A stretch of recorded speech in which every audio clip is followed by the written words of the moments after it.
If there's one thing that majority of filmmakers struggle with, is definitely funding, especially funding of personal projects. I know it because many people out of my community ask me that question, and also because I've struggled with it myself. So in today's video, I'm going to give you a few tips that have helped me to raise over $6,000 within less than 5 weeks for one of my documentary personal projects this year. But before I do it, let's go somewhere nice.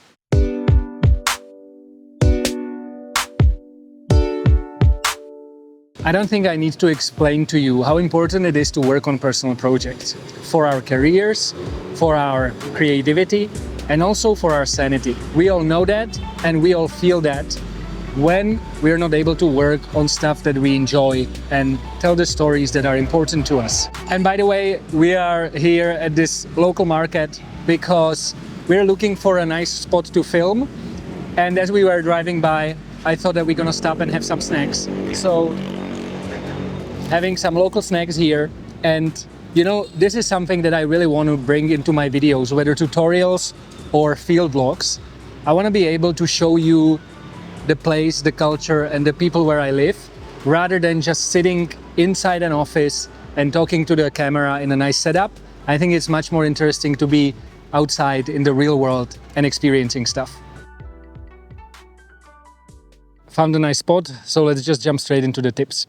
As I said, this year I fundraised for one of my personal projects in Nepal, and the story goes that basically I had 1 month or 2 months of no client work, and so I decided that I'm gonna go for it. I started fundraising, and as I said, within 5 weeks I basically managed to get the minimum necessary amount for me to go to Nepal. But this project has been on my mind for a very long time, almost 4 years. And I've tried to fundraise for it in the past.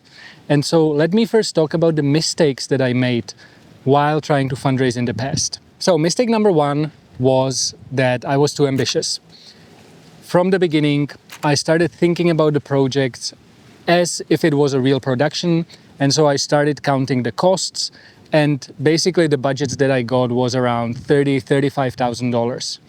Now, of course, this might be reasonable if you're working with a production company or if you have serious portfolio.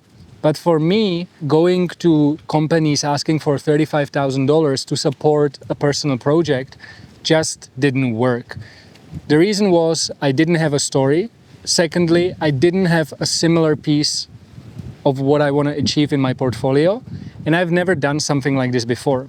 So that was mistake number one, being too ambitious from the beginning. So if you do have a personal film project on mind, I would really think about what is the minimum budget that you need? What is the budget that you need to go and make it happen, even without post-production? Mistake number two I made was that I didn't understand my value. I was trying to fundraise for a documentary film, for the film I wanted to make, instead of trying to raise for something that actually brings value to those who support it financially. And so for this last fundraising, I really thought about what is the value that I'm bringing. And I actually realized that the value is not in the film itself, but the value for most sponsors lies in my journey, because I'm gonna be going to Nepal solo. I've never been to that country. I'm gonna try to find a story within the Sherpa culture. And this is already a story. Plus, I had a small following on YouTube, around 7,000 subscribers, and small following on Instagram, around 6,000 subscribers. So those are things that I can leverage much better when I'm actually trying to fundraise for the journey of me going to Nepal, trying to find a story and making a film, rather than if I'm fundraising for the film, where the value is difficult to justify for a lot of the partners. So don't make the same mistakes. And first of all, figure out what is the minimum amount of you that you need to make the project happen. And two, figure out where the value that you can offer to the partners lies. Now we're gonna change the scenery, and I'm gonna give you the 4 tips that really helped me to make my Nepal project a reality.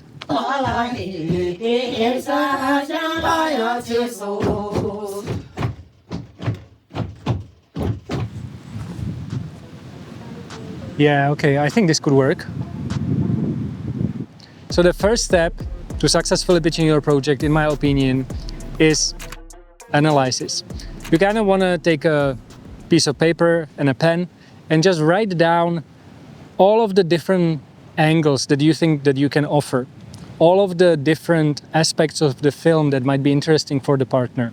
I can give you an example of what I did. So I took a look at who I am as a filmmaker and what can I bring to the table. And the things that came up to my mind is, okay, I am a solo filmmaker that can go and can produce a short documentary film on its own. You know, I don't need a team, so that's a strength. And that strength turns into kind of the angle which is going solo to Nepal. Number two, I have a YouTube channel with an audience, so I can leverage that audience and I can find the right partners and then promote them to my audience through the series of YouTube video that I'll be creating from this experience. Another one is analyzing the people that I already worked with in the past and then trying to establish partnerships with those rather than trying to find new partners. And so on. I think you get the drill. So basically, this is really about thinking about finding synergies, opportunities, and angles so that once you have this, you can create the offer. So the offer is the step number two. Here, you kind of want to put the ideas or the best ideas and the most aligned ideas that you came up with in the step one together and give them some sort of presentation form.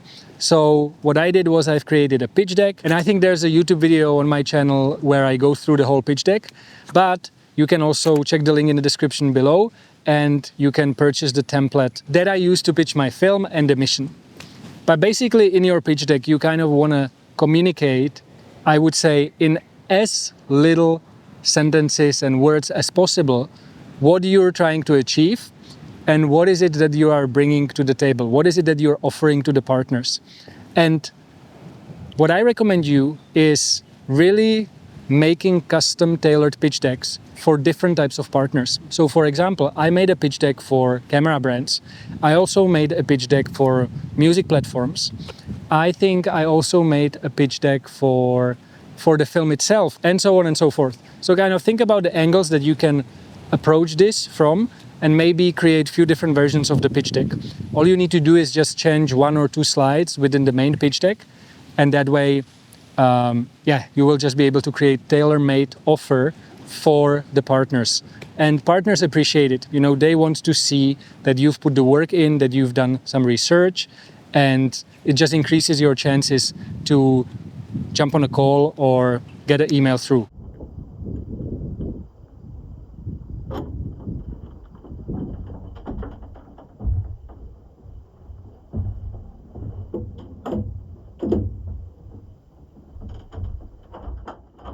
So as you can see, my offer was basically based on the fact that I do have some audience, but if my work wouldn't be good or if, I wouldn't be doing filmmaking professionally, that wouldn't matter.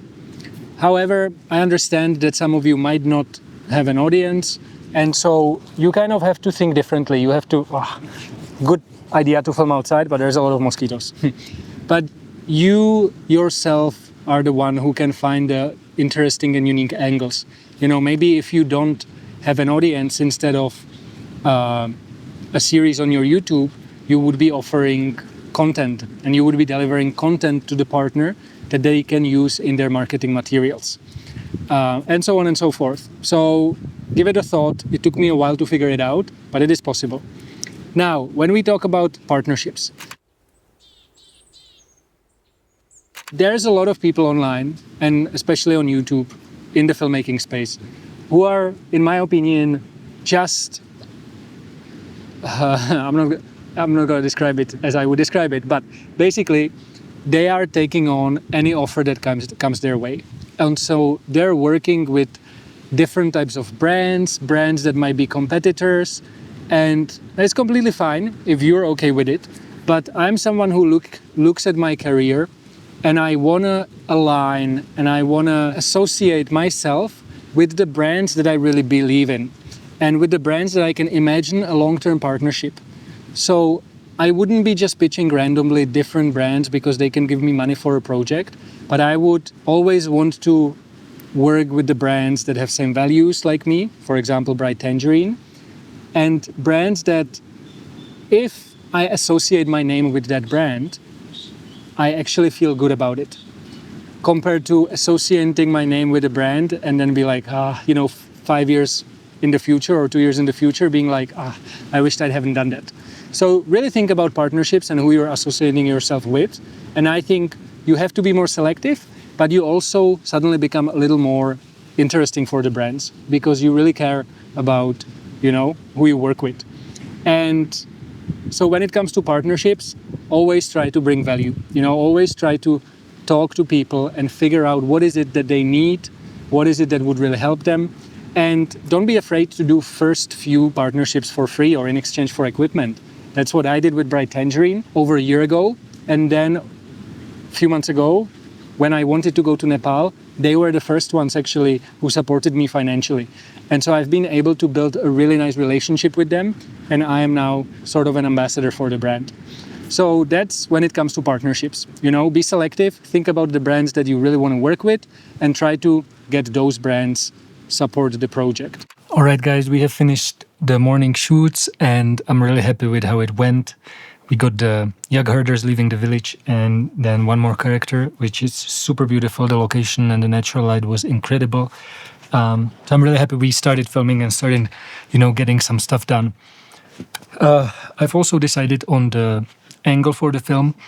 And then the last fourth tip would be to get excited. What I've realized is that because I've committed to this project and I've basically said within the next 5 weeks I'm going to fundraise, I've put 100% of my effort into it and I got excited about it. And I started talking about it on social media, I started talking about it on YouTube, and that excitement is contagious. And so I think that through me expressing my excitement, my commitment, and the work that I was putting in, people could see it, people could relate to it, and they were much more likely to jump on board with someone who is bringing this energy to the table and is giving everything to the project, rather than to someone who is kind of just half it, So if you're trying to fundraise for your personal project, you have to be the one who's the most excited, who's putting the most work. And so that effort and that spirit can then inspire others to help you make that happen. So this is it. Just a short video on how to pitch your projects better and how to kind of think about them out of the box. If I recap it, first of all, don't make the mistake and don't aim too high. Try to figure out what's the lowest budget and then try to fundraise for that. 2, know what you're bringing to the table. Those are the mistakes that you don't want to make. Then the 4 steps. Step number 1, analyze. Analyze what can you bring to the table, what is the project about, what is your unique advantage. Number 2, offer. So you need to create an offer and you want to make sure that that offer aligns with the mission that you want to achieve or with the film, but also it communicates clearly to the partners or to the potential sponsors. Number 3, pick the right partners. Don't just take anyone for the project because this is your project and it's important to be aligned with the correct partners. Number 4, get excited, guys, because if you're not going to get excited, who else will? And that's it for today. As I said, there's a link in the description to the pitch deck that I used. You can read through it and you will see that I've created very detailed offers for certain partners.